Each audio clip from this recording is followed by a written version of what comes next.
I want you to think back to a crisis that happened in your workplace. Back to a time when there was a problem so significant that everyone rallied together to solve it. A time where politics and silos were set aside and everyone worked together for a common good. Now imagine what it would be like if your workplace was like this all the time, only without the crisis. For many of you, this may seem like a fairy tale existence, and yet this could be your reality when your team gains clarity and alignment around a simple question. Hello, my friends. Jeffrey Shao here from Grow to Your Potential. Today, we're going to tackle the fifth key question you need to answer if you want your organization to overcome its obstacles to growth. And here is the question: what is most important right now? The answer to this question is your thematic goal or rallying cry. When the answer to this question is shared by all the members of your team, politics and silos within the organization begin to disappear.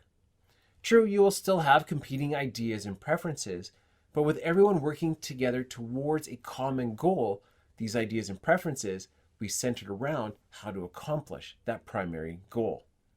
Before I go any further, allow me to address the critics in the room. Some of you may be thinking, hey, this past year with the pandemic has been a crisis, and our organization is more politics and silos than ever.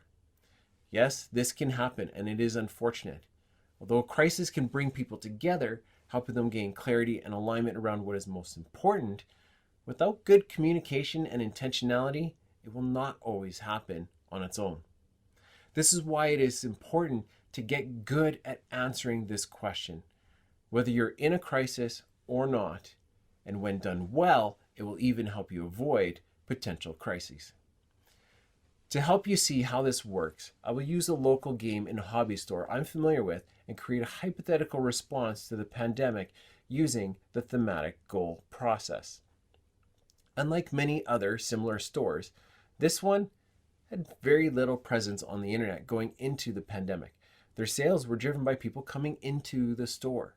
So when the pandemic hit and stores were forced to close, their ability to generate revenue was taken away. They were truly in a crisis that needed an immediate solution if they were to survive. Introduce the question: what is most important right now? As they would work through this, many options were proposed: lobbying the government for funding, switching to online sales, resist the lockdown, and stay open, and the list went on. Many of these ideas proposed were good things to do, but none really rose up as the primary rallying cry they could all gather around.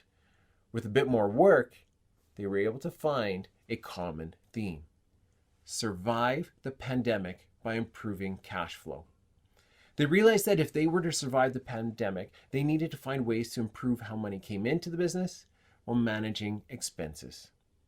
Now, you may be wondering, what about online sales or lobbying the government or any of the other great ideas to focus on? Great question. Defining the thematic goal is only the first step. From there, they had to identify their defining objectives. These are the components which directly feed into the thematic goal. These are the things they will do to see the goal realized. In this case, to survive the pandemic by improving cash flow, they came up with the following defining objectives: modify their systems and websites to handle online sales, awareness and adherence to government regulations to avoid fines, seek out and apply for government funding, engage the bank for loan deferment options, and then improve customer engagement to maintain and attract new customers. The next step was to put these into practice, which leads us to the sixth and final question: who does what? To hear how the story ends, be sure to join me next week as I tackle that final question to help you and your organization overcome the obstacles to growth. I'll see you then.